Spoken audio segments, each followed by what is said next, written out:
अस्सलाम वालेकुम जी स्टूडेंट्स, आप देख रहे हैं दी मैथ्स गैलरी और मैं आपका ट्यूटर उस्मान अहमद गाजी।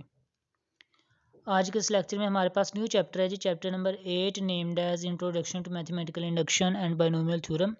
इस लेक्चर में हम इस चैप्टर का फर्स्ट पार्ट करेंगे जी, मैथमेटिकल इंडक्शन। ठीक है, तो मैथमेटिकल इंडक्शन क्या होता है जी? ये एक मेथड होता है किसी भी स्टेटमेंट पी ऑफ एन को प्रूव करवाने के लिए कि वो तमाम नेचुरल नंबर्स के लिए दुरुस्त है। ठीक है, तो इसका पहला स्टेप है कि आपने जहाँ जहाँ पे एन आ रहा होगा वहाँ पे आपने वन पुट करना है और देखना है कि left hand side right hand side के इक्वल है। तो अगर left hand side right hand side के इक्वल आ जाते हैं तो आपने कहना है कि स्टेटमेंट वन के लिए ट्रू है। फिर आपने सेकंड स्टेप पे जाना है और खुद से सपोज कर लेना है कि स्टेटमेंट एन बराबर के लिए दुरुस्त है। ठीक है, के क्या है? कोई सा भी हमारे पास पॉजिटिव इंटीजर है। ठीक है, उसको आपने इक्वेशन नंबर वन कह दिया करना है। फिर हमने प्रूव करवाने का है कि वो इक्वेशन के प्लस वन के लिए भी दुरुस्त होगी। अगर के प्लस वन के लिए भी दुरुस्त होगी तो फिर हमने कहना है कि P of N is true for all positive integers, ये true is for all natural numbers. ठीक है, अब इस मेथड में हम कभी कभी ज़ीरो भी यूज़ करेंगे और वो कब यूज़ करेंगे वो मैं क्वेश्चंस में बताऊंगा आपको कब करेंगे, तब आपको अच्छे से समझ आएगी। तो चलते हैं जी पहले एग्जाम्पल की तरफ। ये कह रहा है कि prove that the sum of first N natural numbers is given by this. आप सीक्वेंस एंड सीरीज वाले चैप्टर में भी sum of first N natural numbers find कर चुके हैं, कैसे फाइंड करते हैं, और इसमें भी कह रहा है कि प्रूव करें कि ये दोनों left hand side is equal to right hand side आता है। तो आपने क्या करना है, सबसे पहले एन की जगह पे क्या पुट कर देना, वन पुट कर देना। ठीक है, एन की जगह पे क्या पुट कर रहे हैं, वन पुट कर रहे हैं। तो जब n is equal to one होगा ना तो हम लेफ्ट साइड से वन पिक करेंगे, एक टर्म पिक कर लेंगे। ठीक है, तो पहली टर्म पिक करेंगे तो वो आएगी simple one. Left hand side तो हमारे पास वन मौजूद है, तो राइट हैंड साइड क्या हो जाएगी, एन की जगह पे हम वन पुट करेंगे तो हमारे पास आंसर फिर भी क्या आएगा, वन आएगा। ठीक है, तो ये केस क्या हो गया, ट्रू हो गया। अगर हमने सपोज कर लेना है कि let the statement P of N is true for n is equal to k कहाँ से बिलोंग कर रहा है, नेचुरल नंबर से। तो जहाँ जहाँ पे एन आ रहा है वहाँ वहाँ पे हमने के पुट कर दिया, इसको इक्वेशन नंबर वन का नाम दे दिया।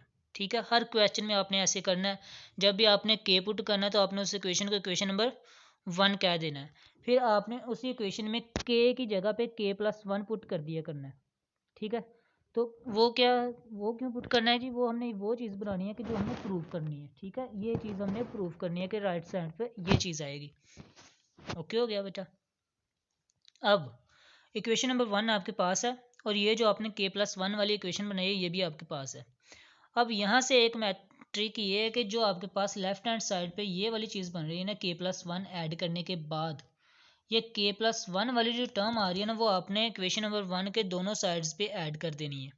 ठीक है, ये देखें क्वेश्चन नंबर वन के तक थी तो इसमें भी के प्लस वन ऐड कर दिया और इसके राइट साइड पे भी के प्लस वन को ऐड कर दिया। अब आपने लेफ्ट साइड को छोड़ देना, इसको छोड़ देना और इसको हल करना है। ठीक है, इसको जब आप हल करेंगे तो आपके पास ये वाली चीज़ आएगी। तो देखें हमने यही नहीं प्रूव करवाना था, ये वाला जो हमें स्टेटमेंट के प्लस वन पुट करके आई है यही प्रूफ करवाना था ना। तो ये हमारे पास प्रूफ हो चुका है के प्लस वन के लिए। तो आपने कह देना कि hence P of N is true for all positive integers. अब इसी तरह एक और एग्जांपल करते हैं। तो आपने क्या करना है जी, सबसे पहले इसमें n is equal to one put करना है राइट हैंड साइड पे, तो आप n is equal to one put कर देंगे। तो चूंकि n is equal to one put किया है तो हमने सिर्फ लेफ्ट साइड से एक ही टर्म उठानी है, वो भी पहली। ठीक है, पहली टर्म उठाएंगे तो एक का क्यूब क्या आता है जी, एक आता है। ओके हो गया, one cube is equal to one. और राइट साइड पे जब वन पुट करेंगे तो आपके पास उसका आंसर भी वन आ जाएगा। तो ये केस ट्रू हो गया for n is equal to one. अब हमने सपोज कर लिया कि n इज इक्वल टू के लिए भी ये दुरुस्त है, तो इसको इक्वेशन नंबर वन कह दिया। अब हमने n इज इक्वल टू के प्लस वन के लिए ट्रू प्रूफ करवाना है। तो देखें जहाँ जहाँ पे हमारे पास n आ रहा था वहाँ वहाँ पे हमने n प्लस के प्लस वन पुट कर दिया इस वाली इक्वेशन में। ठीक है, तो हमारे पास ये इक्वेशन बन गई। अब इस इक्वेशन के लेफ्ट साइड पे यहाँ पर जो चीज़ बन रही है ना ये वाली, इसको आपने उठा के इक्वेशन नंबर वन के दोनों साइड पे ऐड कर देना है। ठीक है, तो इक्वेशन नंबर वन के दोनों साइड पे हमने ये देखें ऐड कर दिया। फिर आपने राइट साइड को सॉल्व करना है एलसीएम लेके सॉल्व करेंगे तो आपके पास ये चीज़ आ जाएगी। इसको अगर आप कंपेयर करते हैं तो ये चीज़ बन रही है ना, तो यही तो हमने प्रूव करवाना था। ठीक है, अब आप कहेंगे सर यही ऐड क्यों किया, बेटा जी क्योंकि हमने ये चीज़ शो करवानी है ना, तो ये चीज़ ऐड होगी इसमें तो फिर ये चीज़ बनेगी। ठीक है जी। तो इसलिए हमने लेफ्ट साइड दोनों साइड पे k+1 का क्यूब ऐड करवा दिया। इसी तरह की एग्जांपल नंबर 3 है जी। इसमें अगर आप 1 पुट करेंगे तो इस तरफ से भी एक टर्म उठा लें, ठीक है, ये आ जाएगा 1/3, ठीक है जी। और राइट साइड पे भी क्या आ जाएगा, 1 ट्रू हो गया। आपने फिर के लिए दुरुस्त प्रूफ कर लेना है। फिर आपने कहना है कि इसमें k+1 पुट कर दें। यहाँ पे देखें k+1 पुट कर दिया, ये आपके पास इसने इक्वेशन नंबर 1 इसे कह दिया, और k+1 पुट करने के बाद ये चीज़ आ रही है। इसके लेफ्ट साइड पे अगर आप इसको सॉल्व करना चाहते हैं ना, सॉल्व करना चाहते हैं तो फिर आपके लिए इजी हो जाएगा, क्योंकि 2k+2 - 1 तो 2k+1 ये चीज़ आ जाएगी, 2k+1 ये चीज़, और 2k+3 ये चीज़ आ जाएगी। तो फिर दोनों साइड्स पे आप इक्वेशन नंबर 1 के 2k+1 × 2k+3 और ओवर में रेसिप्रोकल दोनों साइड पे ऐड कर देंगे। ठीक हो गया। ये देखें, इसको ऐड किया दोनों साइड पे, आपने सिर्फ राइट साइड को सॉल्व करना है। राइट साइड को सॉल्व करेंगे आप लोग तो आपके पास ये चीज़ आ जाएगी। ओके हो गया। फिर आपके पास ये एग्जाम्पल नंबर 4 है, कह रहे हैं कि ये जो स्टेटमेंट है ये प्रूव करवाएं कि तमाम नेचुरल नंबर्स के लिए 3 पे डिविजिबल है। तो आपने क्या करना है, इस पे n = 1 पुट करना है। 1 पुट करेंगे तो आपके पास आंसर आ रहा है 3, 2⁻2 = 4 - 1 3, तो 3 पे डिविजिबल है। अब हमने करना है जी, के लिए हमने दुरुस्त प्रूफ करवा लिया, ठीक है जी। हमने सपोज कर लिया कि ये क्या है, दुरुस्त है, इंडक्शन हाइपोथेसिस, जो खुद से हम सजेस्ट करते हैं कि ये ट्रू है। अब हमने n = k+1 के लिए शो करवाना है, तो यहाँ पे n = k+1 पुट कर दें। ये पावर अलग-अलग कर दें आप, 2 की पावर 2k+2 हो जाएगा। फिर ये पावर अलहदा हो जाएंगी, 2⁻2k + 2 मल्टीप्लाई 2⁻2, तो 4⁻2 की आ जाएगा, ठीक है जी। ये आ गया जी 4⁻2 के। अब इस तरह के क्वेश्चन जितने भी आएंगे ना एक्सरसाइज में, तो आपने क्या चीज़ बनानी है, जो आपको गिवन है, गिवन तो आपको ये है ना, जो आपने लेट किया कि ये चीज़ हमारे पास जो है ये डिविजिबल है, लेकिन यहाँ पर तो हमारे पास आ रहा है 4 भी आ रहा है। तो हम इसको अगर 4 बना दें, -1 को 4 कैसे बना सकते हैं जी, हम -4 + 3 लिख सकते हैं। देखिए -4 + 3 = -1। इसी तरह का अगर यहाँ पे कोई भी क्वेश्चन आता है तो हमने एक इजाफी और उसमें जमा कर देना चीज़ें, हम देखेंगे नेक्स्ट एग्जांपल्स में, ठीक है, क्या करने हैं। तो यहाँ से हमने क्या किया जी, यहाँ से 4 कॉमन आता है, यहाँ से 4 कॉमन आता है दोनों से, ठीक है जी। तो इतनी इतनी चीज़ से हमने 4 कॉमन ले लिया और ये +3 वैसे का वैसे रह गया। अब देखें, ये चीज़ तो हमारे पास 3 पे डिविजिबल थी, तो 3 का मल्टीपल भी 3 पे डिविजिबल हो गया, यानी कि अगर 6 3 पे डिवाइड होता है तो 6 का मल्टीपल 12 भी 3 पे डिवाइड होगा। उसमें अगर हम 3 जमा करके 15 कर दें तो वो भी 3 पे डिवाइड होगा। तो इसका मतलब ये सारी जो रकम है ये सारी की सारी किस पे डिवाइड होगी, 3 पे डिवाइड होगी, ठीक है जी। अब हम एक्सरसाइज की तरफ चलते हैं। सारा मेथड वही है जी आप लोगों का। ये पहले क्वेश्चन है जिसमें हमने 1 और 2 के लिए शो करवाने हैं पहले 4 क्वेश्चंस में, ठीक है जी। चलें देखते हैं। फर्स्ट ऑफ ऑल आपके पास पहला क्वेश्चन ये है, तो इसमें आपने क्या करना है जी, n = 1 और n = 2 के लिए सिर्फ शो करवाना है। तो हिंट इसके लिए साइड पे दिया हुआ है, when you put n = 1 on right hand side then the one term from left hand side, यहाँ पे आएगा जी चूज या सिलेक्ट, ठीक है। यानी कि राइट हैंड साइड पे अगर हम 1 पुट करते हैं तो लेफ्ट हैंड साइड से हम पहली टर्म उठाएंगे। राइट हैंड साइड पे हम 2 पुट करते हैं तो लेफ्ट हैंड साइड से हम पहले 2 टर्म्स का सम उठा लेंगे। अगर 3 पुट करते हैं तो 3 टर्म्स का सम उठा लेंगे, ठीक है जी, ताकि हम देखें कि left hand side equal to right hand side आती है कि नहीं आती। ओके हो गया जी। Then take 1 term, okay. अब देखें जी, इक्वेशन नंबर 1 में हमने n = 1 पुट किया तो लेफ्ट साइड से हमने ओनली 3 पिक कर लिया, और राइट साइड पे n = 1 पुट कर दिया तो हमारे पास 3 = 3 आंसर सेम है। अब हमने 2 पुट करना है, तो लेफ्ट साइड से 2 टर्म्स का सम उठा लें, तो ये आता है जी 9, ये 9 आ गया जी। और राइट साइड पे 2 पुट किया तो इसका आंसर भी क्या आ गया, 9 आ गया। तो ये भी left hand side = right hand side आ गई। इसी तरह आपने क्वेश्चन नंबर 2 कर लेना जी, सोल्यूशन आपके पास है, ठीक है। इसी तरह का क्वेश्चन नंबर 3 भी है जी, ये भी ट्रू हो जाएगा दोनों तरह से, और क्वेश्चन नंबर 4 भी ट्रू आ जाएगा। ये क्वेश्चन नंबर 4 है जी, left hand side = right hand side, और 2 के लिए भी ये क्वेश्चन ट्रू माना जाएगा। ओके हो गया। अब क्वेश्चन नंबर 5 है कि कह रहा है कि ये एक इंटीजर को रिप्रेजेंट कर रहा है। इंटीजर क्या होता है जी, वो होता है जी जेड वाले जितने भी है ना, 0 जमा -1 जमा -2, यानी कि इसमें हम n is equal to anything रख लें, इसमें कुछ भी रख लें तो इंटीजर आएगा, डेसिमल पॉइंट में आंसर नहीं आएगा हमारा। हमने ये शो करवाना है। तो आप इसमें n is equal to 1 put करें तो आपके पास आंसर आता है 1, तो ये तो ट्रू हो गया। अब आपने n इज इक्वल टू 2 के लिए चेक करवा लें, तो इसका आंसर क्या आ रहा है 4, तो ये भी ट्रू हो गया। ठीक है जी, क्योंकि हमने पहले 6 सवाल करने हैं ना, n इज इक्वल टू 1 और n इज इक्वल टू 2 के लिए शो करवाना है, तो ये ट्रू है। अब क्वेश्चन नंबर 6 में भी हमने क्या शो करवाना है कि n इज इक्वल टू 1 और 2 के लिए ये डिविजिबल है किससे, 2 से। तो 1 पुट करें तो आपके पास आंसर 2 आता है, 2 पुट करें तो 6 आता है, तो दोनों डिविजिबल हैं 2 के। ठीक है, 2 पे डिवाइड होते हैं। अब एक्सरसाइज 7 से 14 तक हमने क्या करना है जी, प्रूफ करवानी है स्टेटमेंट से for integer n natural numbers के लिए। ठीक है जी, अब हम यहाँ पे देखेंगे कि हमने n इज इक्वल टू 1 से स्टार्ट करना है या n इज इक्वल टू 0 से स्टार्ट करना है। तो आप ये हिंट देख सकते हैं कि अगर यहाँ पर आप 0 पुट करते हैं तो आपके पास ये पहली टर्म बनती है, नहीं बनती, तो इसका मतलब आपने यहाँ से 1 से स्टार्ट करना है। ओके हो गया जी, तो हमने 1 से स्टार्ट किया तो स्टेटमेंट ट्रू है। हमने सपोज कर लिया कि स्टेटमेंट के लिए दुरुस्त है, इसको इक्वेशन नंबर 1 कह दिया। अब हमने इसी इक्वेशन को के की जगह पे k+1 पुट कर दिया जी। ठीक है, तो हमारे पास ये वाली इक्वेशन आ गई। अब इसके लेफ्ट साइड पे हमारे पास ये बन रहा है इक्वल के साथ, तो इस टर्म को हमने उठाया 2 इंटू k+1 को, इसको इक्वेशन नंबर 1 के दोनों साइड पे हमने ऐड कर दिया। ठीक है जी, ऐड किया और राइट साइड को हमने सॉल्व किया, तो हमारे पास ये आंसर आ गया। देखें, हमने यही प्रूव करवाना था ना, k+1 whole square plus k+1। ठीक है जी, तो ये ट्रू हो गया। Hence given statement is true for all natural numbers. इसी तरह का क्वेश्चन नंबर 8 है जी। आपने पहले n is equal to 1 put किया, फिर आपने इसमें k पुट कर लिया, आपने सपोज कर लिया कि ये ट्रू है, फिर आपने k+1 पुट कर लिया, और ये जो हमारे पास की चीज़, ये देखें, आप डायरेक्ट इसको भी उठा सकते हैं या इसको आप पहले हल कर लें, सिंपल कर लें। ये देखें 4k+1 मैंने सिंपल कर लिया इसे। ठीक है, और इधर से मैंने इस चीज़ को भी सिंपल कर लिया।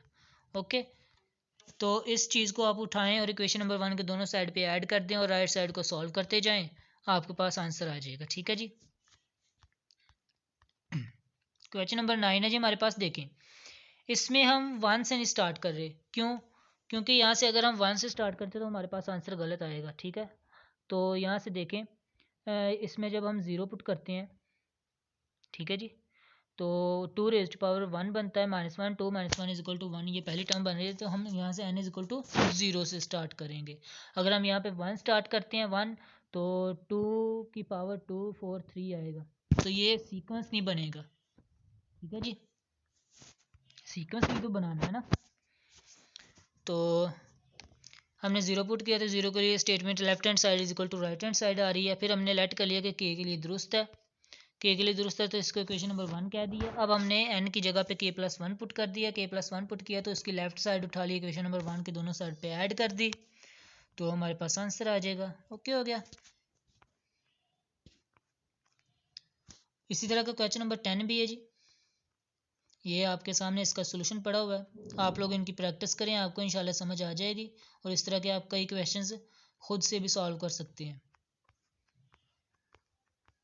क्वेश्चन नंबर 11 भी उसी तरह, n is equal to 1 put किया, फिर n is equal to k put किया, n is equal to k+1 put किया, लेफ्ट साइड उठाई, इक्वेशन नंबर 1 के दोनों साइड पे ऐड कर दी और उसका आंसर फाइंड कर लिया। क्वेश्चन नंबर 12 भी एज इट इज़ होगा। ओके हो गया जी। आप लोग वीडियो को पॉज करके ये क्वेश्चन सॉल्व कर सकते हैं। क्वेश्चन नंबर 13 भी वैसे ही है, n is equal to 1 put करना है, तो 1 पुट करेंगे तो फर्स्ट टर्म उठा लेंगे, 1/2 आता है जी। ठीक है, यहाँ से ज़रा सी गलती हुई है जी, इसमें आपने नंबर नहीं पुट करना। मैंने आपको स्टार्ट पे भी बताया है, यहाँ से मैंने इसमें नंबर पुट करके लिखा हुआ है। मैंने आपको स्टार्ट में बताया कि जब आपने राइट साइड पे n is equal to 1 put करना है, तो आपने लेफ्ट साइड से एक टर्म उठानी है। ठीक है, उसका आंसर आता है जी 1/2। ओके हो गया, ये आपने नंबर इधर पुट नहीं करना, तो इधर आप सिंपली 1/1.2 लिख देंगे, 1 मल्टीप्लाई, ये मल्टीप्लाई दरअसल। ठीक है जी, और इधर 1 पुट करेंगे राइट साइड पे, इसका आंसर ट्रू आ जाएगा। फिर आपने के लिए दुरुस्त मानना है, फिर आपने k+1 के लिए प्रूफ करवा देना है। ठीक है, हो जाएगा जी। क्वेश्चन नंबर 14 भी उसी तरह आपने करना है जी। ये देखिए, मैंने तकरीबन इन क्वेश्चंस में ऐसे किया है, लेकिन आपने ऐसा नहीं करना। मैंने यही लेक्चर आपको मैं बताता चलूँ, मुझसे ना मिस्टेक हुई थी, यही मिस्टेक तो एक स्टूडेंट ने मुझे बताया था कि सर ऐसे नहीं होगा, तो उसका थैंक यू स्टूडेंट का। तो इसलिए मैंने ये लेक्चर दोबारा तैयार किया ताकि आप लोगों की जो गलती है ना, मैंने मुझसे जो गलती हुई है वो दूर हो जाए। ठीक है, तो ये गलती आपने अब दोबारा नहीं करनी। ओके हो गया। तो ये question same as it is, जैसे हमने ऊपर एग्जांपल्स किए हैं, क्वेश्चंस किए हैं, वैसे ही हमने करने हैं। पहले हमने n इक्वल टू 1 के लिए प्रूव करवाना है, फिर k के लिए सपोज कर लेना कि ट्रू है, फिर हमने k प्लस 1 के लिए प्रूव करवा देना है। ठीक है, अब क्वेश्चन नंबर 15 है जी। इस तरह की हमने एग्जाम्पल भी की है कि वो डिविजिबल बाय 2 है, प्रूव करवाएं, तो हमने डिविजिबल बाय 3 प्रूव करवाना है। n इक्वल टू 1 पुट करें, आंसर आता है 3, तो 3 पे डिवाइड हो जाता है। हमने k के लिए दुरुस्त मान लिया, हमने k प्लस 1 के लिए शो करवाना है, तो ये आ रहा है जी हमारे पास इस तरह से। अब हम इस -1 को बना सकते हैं जी -4 + 3। क्यों बना सकते हैं? हमने -4 + 3 ही क्यों लिखा, -5 + 4 क्यों नहीं लिखा? हमने यहाँ से 4 बनाना है, 4 कॉमन लेना है हमने। ठीक है, 4 कॉमन लेके हमने ये वाली चीज़ बनानी है जिसको हमने सपोज किया कि ये डिवाइड हो सकता है। ठीक है, तो यहाँ से अगर ये डिवाइड होता है तो इसका मल्टीपल भी डिवाइड होगा, इसके मल्टीपल में कुछ ऐड कर दें, 3 ऐड कर दें तो वो भी 3 पे डिवाइड होगा। देखें ये मैंने सारा जो है डिटेल में लिखा हुआ है स्टेटमेंट सारी। ठीक है जी, तो ये सारे नेचुरल नंबर्स डिवाइड हो जाते हैं। इसी तरह आपने ये मल्टीपल डिविजिबल बाय 7 वाला भी प्रूफ करवा देना है। सिंपल है, वेरी इजी क्वेश्चन है। ठीक है जी, आप लोग वीडियो को पॉज करके देख सकते हैं। हमने इससे रिलेटेड एग्जाम्पल भी किया और अभी हमने क्वेश्चन भी किया है। ठीक है, क्वेश्चन नंबर 17 है जी। 17 कह रहे हैं डिविजिबल बाय 6 आपने प्रूफ करवाना है। तो देखें ये क्वेश्चन है जी, हमने पहले 1 के लिए प्रूफ करवा दिया डिविजिबल बाय 6 है। ठीक है, हमने k के लिए सपोज कर लिया कि हमने k के लिए ये देखें सपोज कर लिया कि k के लिए भी डिविजिबल है। k के लिए अगर हम रेक्ट करते हैं तो वो हमारे पास ये वाली चीज़ आती है, ये इसको आपने जहन में रखना है, ये चीज़ हमने बाद में बनानी है। ठीक है, अब हमने k प्लस 1 के लिए शो करवाना है। तो देखें k प्लस 1 के लिए हमने शो करवाया तो हमारे पास ये वाले दो पेयर्स बन रहे हैं, इन दोनों को मल्टीप्लाई करवा दिया तो हमारे पास ये चीज़ आ रही है। अब हमने यहाँ से रीअरेंज करके ये चीज़ निकालनी है। तो ये चीज़ कैसी आएगी? अगर इसको हम मल्टीप्लाई करते हैं तो ये आता है k³ + 5k। तो हम इस वाली चीज़ से ये चीज़ें अलहदा कर लेते हैं। तो ये चीज़ अलहदा करने के लिए k³ तो है हमारे पास, तो हम 8k को लिख सकते हैं 5k + 3k। तो इसका मतलब कि हमारे पास ये वाली चीज़ आ गई जो हमें चाहिए, k³ + 5k। ओके होगा, यानी कि ये चीज़ 6 पे डिवाइड होती है। यहाँ पे ये देखें लिखा हुआ है। ठीक है, अब हमने चेक करना है कि इसमें ये वाली जो ऐड की है रकम, ये भी 6 पे तकसीम होती है कि नहीं होती। ठीक है, वो चेक करने के लिए हम लेट कर लेते हैं, इसमें k = 0 पुट कर लें। 0 पुट करने से हमारे पास आंसर आ रहा है जी 18 जवाब। तो 18 6 पे तकसीम होता है। 1 पुट कर लें 24, 24 भी 6 पे तकसीम होता है। 2 पुट करने से 42, 42 भी 6 पे तकसीम होता है। इसी तरह सोन अगर हम इसमें k पुट कर दें तो वो भी फिर 6 पे तकसीम होगा। तो इसका मतलब ये सारी की सारी रकम किस पे तकसीम हो रही है? 6 पे तकसीम हो रही है। तो अगर हमारे पास ये वाली रकम 6 पे तकसीम हो रही है, ये वाली रकम 6 पे तकसीम हो रही है, तो इनका सम भी 6 पे तकसीम होगा। फॉर एग्जांपल अगर 12 6 पे तकसीम होता है और 18 भी 6 पे तकसीम होता है, तो इन दोनों को जमा करने से जवाब आएगा 30। तो 30 भी 6 पे तकसीम हो जाएगा। ठीक है, तो इसका मतलब हमारी स्टेटमेंट ट्रू हो गई तमाम पॉजिटिव नंबर्स के लिए। ठीक है, पॉजिटिव नंबर्स या नेचुरल नंबर्स के लिए। ठीक है जी, तो ये था आज का लेक्चर। और जो मिस्टेक्स हुई थी पहली दफ़ा लेक्चर में अपलोड करने में, तो वो मैंने ट्राई किया कि आपकी मिस्टेक्स जो हैं वो दूर कर दूं। अगर फिर भी कोई कन्फ्यूजन हो या अगर मुझसे कोई फिर भी मिस्टेक हो गई हो तो आप लोग कमेंट सेक्शन में अपनी राय का इज़हार कर सकते हैं। ठीक है जी, अल्लाह हाफिज़।